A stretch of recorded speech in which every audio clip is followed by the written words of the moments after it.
A lead fills out a form on a client's website. The workflow fires. The dashboard shows green, published, running, and then nothing happens. No welcome text, no opportunity in the pipeline, no alert to the sales team. Not for that lead, and not for the next one, for 3 straight weeks. That is a real account. Someone renamed a pipeline stage, every workflow action pointing at that stage went dead, and GoHighLevel never showed an error. Not one. The client found out 3 weeks later when they asked why the leads they paid for never got a single message. By then, it was not a debugging session. It was a retainer defense. Here are the 7 places GoHighLevel breaks exactly like that, silently, and the 5-minute manual check for each one. Failure 1. A renamed or deleted pipeline stage. Here is how GoHighLevel actually runs a workflow, top to bottom, one action at a time. Every action that touches a pipeline points at an internal ID, not at the name you see on screen. Rename a stage or delete one, and that ID dies. The label in the interface can still look right. The reference underneath is pointing at a ghost. And here is the part GoHighLevel never tells you. When an action points at a dead ID, the workflow does not stop. It does not error. It does not warn. It skips that action, and then it skips every action below it. The workflow stays green. It stays published. It just quietly stops doing anything from that point down. That is what ate those 3 weeks of leads. The 5-minute check. Open every workflow that creates or moves an opportunity. Click each pipeline and stage drop down. If one shows blank or missing, that reference is dead. Reselect it, save and republish. Failure 2. The remove from workflow trap. A remove from workflow action is supposed to pull a contact out of an old sequence before a new one takes over. But if it points at a workflow that was deleted or rebuilt or recloned, it does nothing at all. No error. The contact stays enrolled in the old sequence, so now one person is getting 2 competing message streams from the same business. The old nurture and the new one, both firing, both texting, both signed by you. GoHighLevel never flags it because as far as it can tell, both workflows are running exactly as designed. The 5-minute check. Open every remove from workflow action in the account and repick its target from the drop-down. Do not trust the name on the label. If that target was ever rebuilt, the old reference is dead, even though the name looks exactly right. Failure 3. A freshly loaded snapshot. Snapshots feel safe because they arrive looking finished. The workflows come in named right, wired up, showing published. But imported workflows carry the source account's internal IDs. The pipelines, the stages, the custom fields they reference, all of those belong to the account the snapshot came from. In the new account, they do not exist. It gets worse. Every workflow gets a brand new ID on the way in. So any workflow that referenced another workflow, a remove from, an add to, a goal that points at another sequence, is now pointing at an ID that died the moment the snapshot landed. You test the front of the funnel, it looks fine, and the rot is already baked in 3 steps down, where you did not look. The check, and I will be honest, this one takes more than 5 minutes. After any snapshot load, open every workflow that references a pipeline, a stage, a field, a calendar, or another workflow, and reselect every one of those drop-downs by hand. All of them. Yes, really. Failure 4. An inbound webhook with no create contact action. We caught this one in our own funnel, so no judgment here.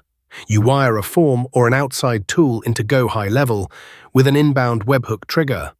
The webhook fires, the workflow runs. Everything looks alive, and no contact is ever created, because here is what GoHighLevel never makes obvious. An inbound webhook workflow runs contactless until you explicitly create a contact inside it. Your thank you page says thank you, the visitor walks away, and their information evaporates. There is no error because nothing technically failed. The workflow did exactly what it was built to do, which was nothing. The 5-minute check. Every workflow with an inbound webhook trigger needs a create or update contact action as its very first step, mapped to the email field in the payload. Then send one real test through the form and search for that contact. If you cannot find them, neither can your follow-up. Failure 5. Triggers that deactivate when you edit them. Some trigger edits, especially ones that come in through imports or outside tools, leave the trigger inactive while the workflow itself still shows published. Everything downstream is healthy, the actions are fine, the references are alive, and nothing ever enters the workflow because the front door is locked and the sign still says open. This might be the sneakiest one on the list because every place you would normally look reports healthy. The one thing GoHighLevel does not put in front of you is the only thing that matters, whether anyone is actually getting in. The 5-minute check. After you edit any trigger, reopen it and confirm the change actually saved.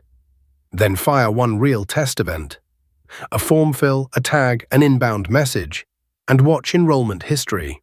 0 enrollments means a dead trigger, no matter what the status badge says. Failure 6. Renamed custom fields and custom values.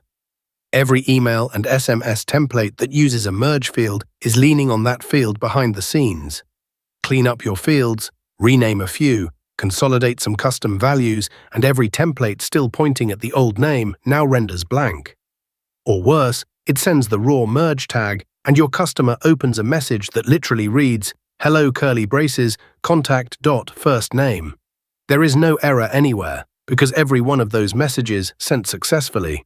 They just sent broken. The 5-minute check.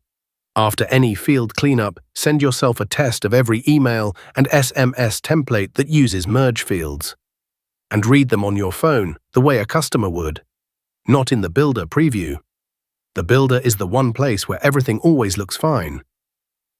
Failure 7. The unverified sending domain. This is the one that kills accounts slowly. Your sequences run. The execution log shows green on every single send, and the emails are landing in spam or being silently dropped before they land anywhere at all.